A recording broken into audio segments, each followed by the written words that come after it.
It's story time. A wise old owl. Once upon a time there lived an old owl in an oak.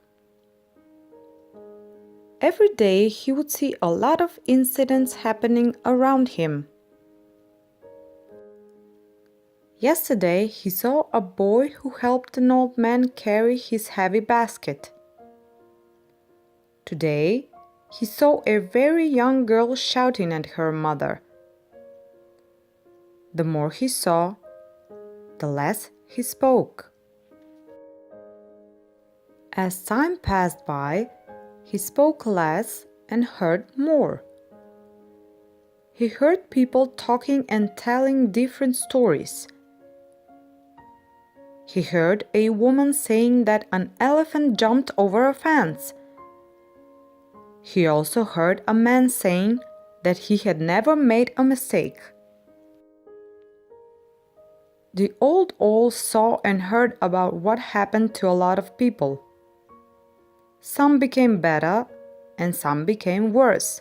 However, the old owl had become wiser and wiser each day.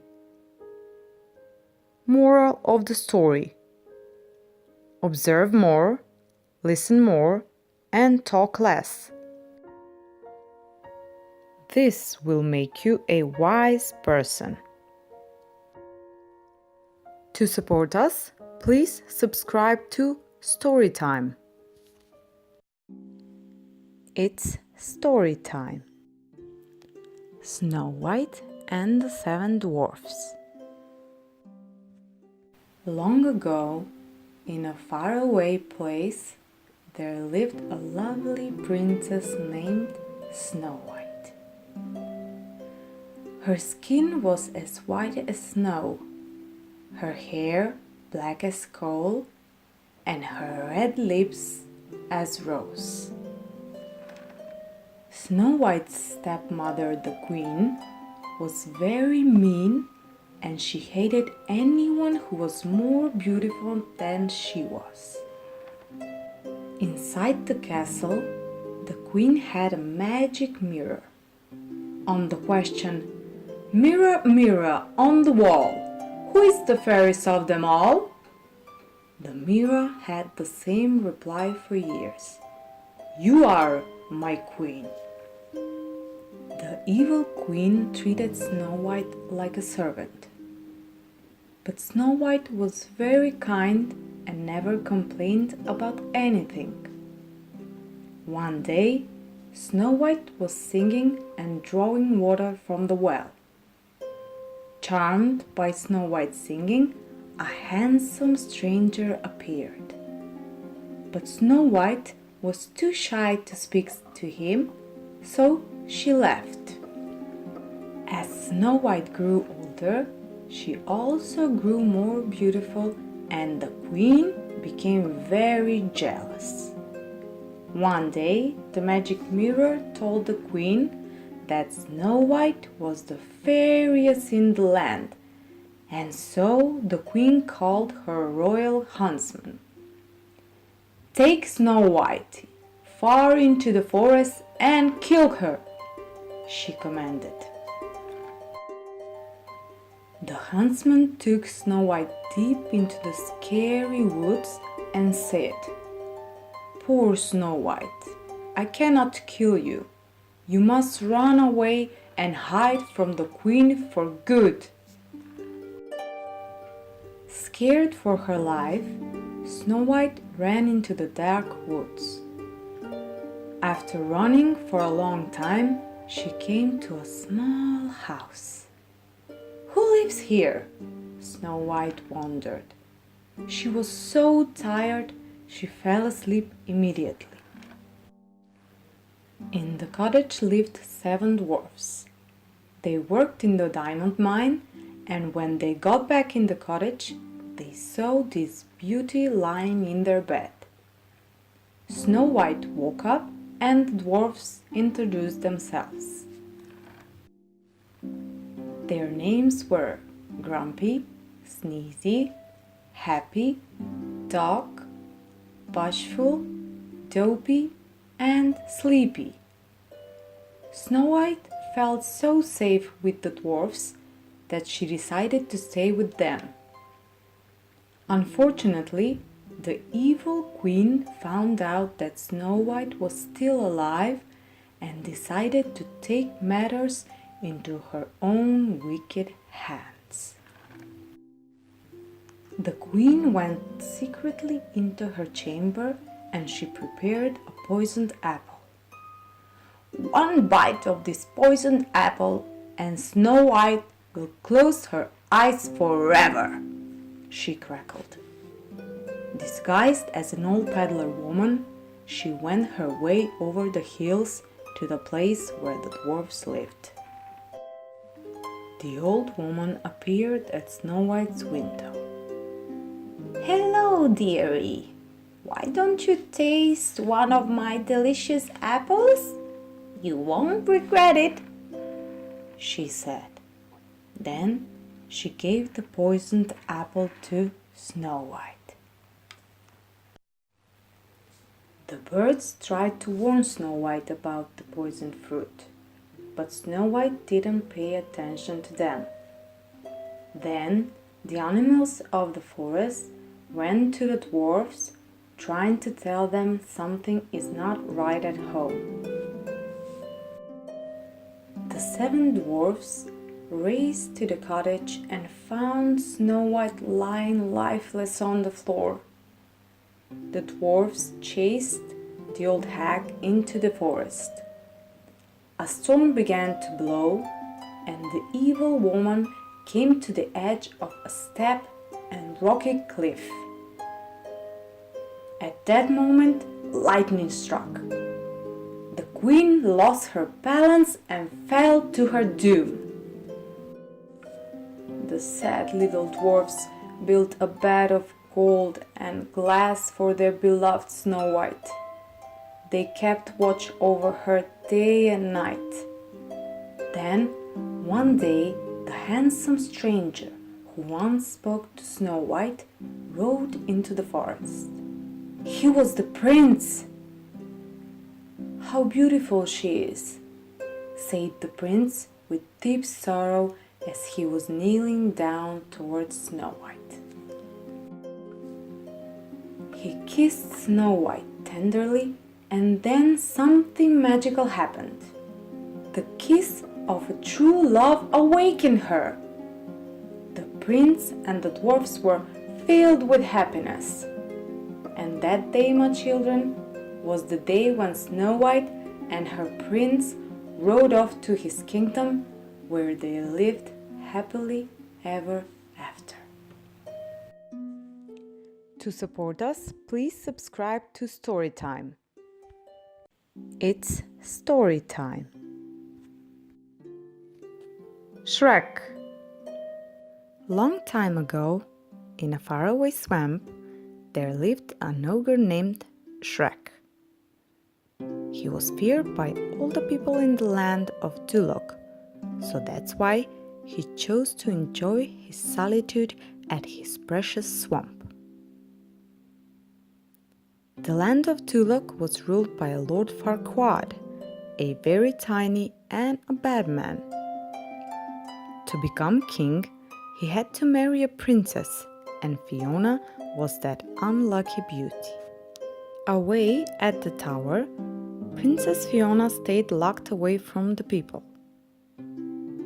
There was a deep, dark secret behind that story, and no one but her parents knew of it. Fiona transformed every night into an ugly ogre, and only a true love's kiss would break that spell. Each day, she hoped to find her true love. One day, the heartless ruler of Duloc, Lord Farquaad, banished all the fairy tale beings from the land. All of a sudden, Shrek's swamp had been swamped with all sorts of fairy tale creatures. One of the creatures explained Shrek what had happened.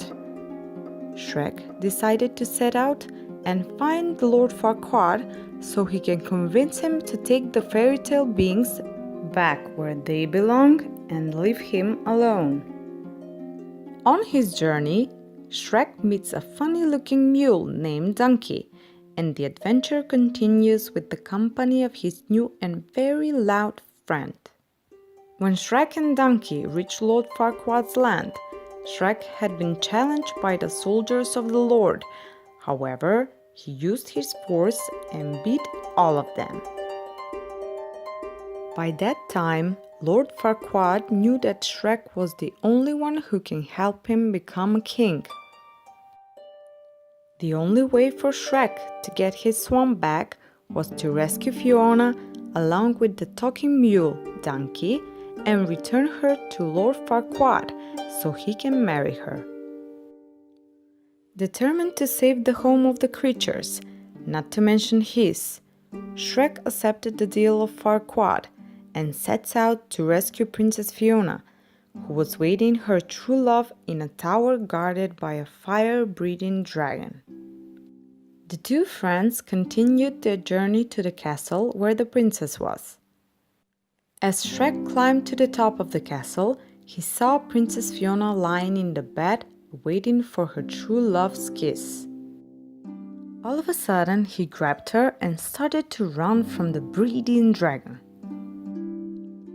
Throughout the day, many things had happened. However, as the night fell, Fiona didn't want Shrek and Donkey to see her transformation, so she insisted they camped out the night. Something strange had happened to Shrek that day. He started to feel these unusual emotions towards Fiona. They were increasing every second. Shrek was falling in love. When Shrek tried to get some rest from the long day, Donkey decided to check on the princess, but instead of a princess, he saw a huge green ogre in Fiona's clothes. Donkey tried to scream, but Fiona covered his mouth and begged Donkey not to tell Shrek. At that moment, Shrek woke up and overheard Fiona saying, "Who'd love a green ugly ogre?" thinking that those words were meant for him. So he got disappointed and went back to sleep. By the morning, Lord Farquaad arrived at the camp to take Fiona at his palace. As they stood there, he told Fiona that he wanted to marry her the other day. However, scared of her curse and the fact that the Lord didn't know her secret, Fiona insisted to get married that same day before sunset. Since the deed was done, Lord Farquaad told Shrek that all the fairy tale creatures were gone from his swamp and that he can go back home. Disappointed from the unrequited love, Shrek got back to the swamp with Donkey. Shrek loved the princess, but he thought that she didn't love him back, and when Donkey analyzed the whole situation, he explained the real reason behind Fiona's behavior. When Shrek realized that Fiona was that green ugly ogre, he hurried to stop the wedding. Shrek got there, and he told Fiona that Farquaad wanted to marry her just to be king. Farquaad denied it, of course. At that precise moment, sunset hit the land, and Fiona started to change into an ogre. Lord Farquaad was disgusted by the looks, and Shrek was amazed. Shrek went to her and kissed her, and then Fiona started to turn into true love's form. She was so confused that she was still an ogre, but Shrek thought she had never been more beautiful. To support us, please subscribe to Storytime. It's story time. The Ugly Duckling. This is the amazing story of a small duckling whom everyone thought he'd be ugly before he grew up to be something else. Away back on an old farm lived Mother Duck. She waited patiently day and night for her babies to hatch. One day, the eggs hatched and popped out 6 chirpy ducklings. But one egg was bigger and browner than the rest, and it didn't hatch. Mother Duck was confused. Did I count the eggs wrongly? I know I had 6 eggs. And in that moment, the last egg hatched. A strange-looking duckling with gray feathers that should have been yellow came out of the egg, staring at a worried mother. I don't understand how this ugly duckling can be one of mine, said the worried Mother Duck, shaking her head. The gray duckling certainly wasn't pretty, but he was eating far more than his brothers, and he was outgrowing them. As the days passed by, the poor ugly duckling became more unhappy. For starters, his brothers didn't want to play with him, and all the farmyard folks laughed at him because he was very clumsy. "My poor little ugly duckling, why are you so different from the others?" said his mother, and the ugly duckling felt worse than ever. He was so sad that he secretly wept at night, thinking, "Why am I different from my brothers? Nobody loves me. They all tease me." One day, he decided to run away from the farmyard. He wanted to ask other animals questions he couldn't understand himself. At the pond, he saw other birds and asked them, "Do you know of any ducklings with gray feathers like mine?" "We don't know anyone as ugly as you," answered the birds. Determined to find out the truth, he went to another pond where a pair of large geese gave him the same answer to his question. Traveling for days, he got himself near an old country farm. The farmer and his wife allowed the ugly duckling to live with them in hopes that the duckling would lay eggs for them to eat. But the ugly duckling laid not a single egg.